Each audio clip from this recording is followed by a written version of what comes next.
Ya, yang pertama saya coba jalani dengan program desa itu dari saya membangun dari paling yang terendah ke menengah.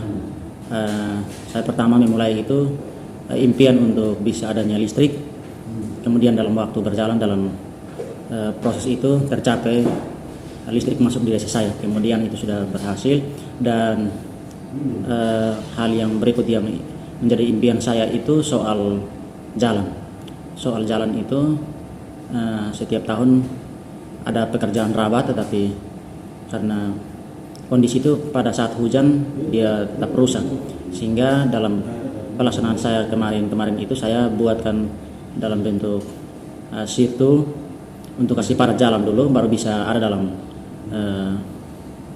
rabat. Dan harapan saya kalau bisa tercapai itu bisa ke depan bisa adanya aspal biar sedikit-sedikit. Kemudian yang saya membangun itu juga yang menjadi keluarga miskin. Saya berikan bantuan rumah dari dana desa, sekalipun itu anggarannya sedikit, tapi saya siasati untuk bisa memberi yang terbaik. Teman-teman saya juga demikian. Kemudian saya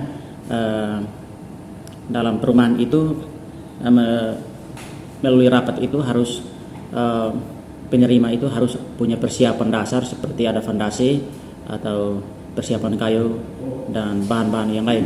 Tapi dari saya membangun itu sama sekali tidak ada dasar. Itu dari nol dan memang sama sekali tidak ada dasar. Dan dalam waktu yang ada saya sendiri juga yang menggambar, kemudian saya sendiri juga yang bekerja. Di antara beberapa rumah saya sudah kerja ada 5 buah rumah dari orang yang sangat susah. Saya menggambar sendiri kemudian membangun sendiri tanpa dibayar. Kemudian desa saya itu terisolir dan tidak ada hubungan antara desa lain, sehingga itu yang menjadi soal. Jadi harapan saya untuk bisa yang menjadi terisolir ini bisa dapat dibuka untuk menghubungkan dengan desa tetangga. Itu harapan saya. Kemudian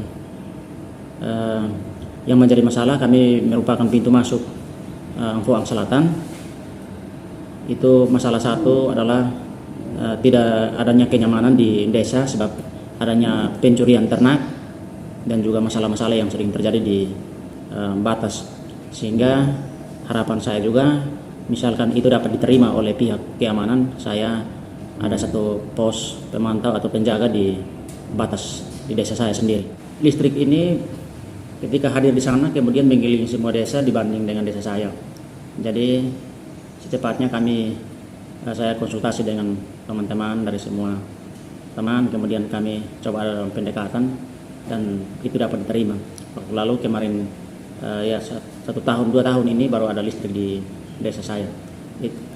Karena sebelum listrik itu di antara kami semua rumah itu punya genset.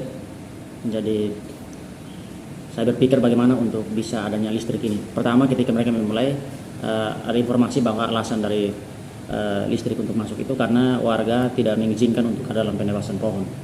Tapi setelah kami rapat bersama, saya suruh bikin pernyataan dan tanda tangan sejumlah tokoh masyarakat, kemudian mengesahkan itu dan ada dalam penebasan. Kami bergerak lebih dulu dalam penebasan sebelum adanya listrik itu. Jadi wilayah Padesa itu semua sudah terjamah.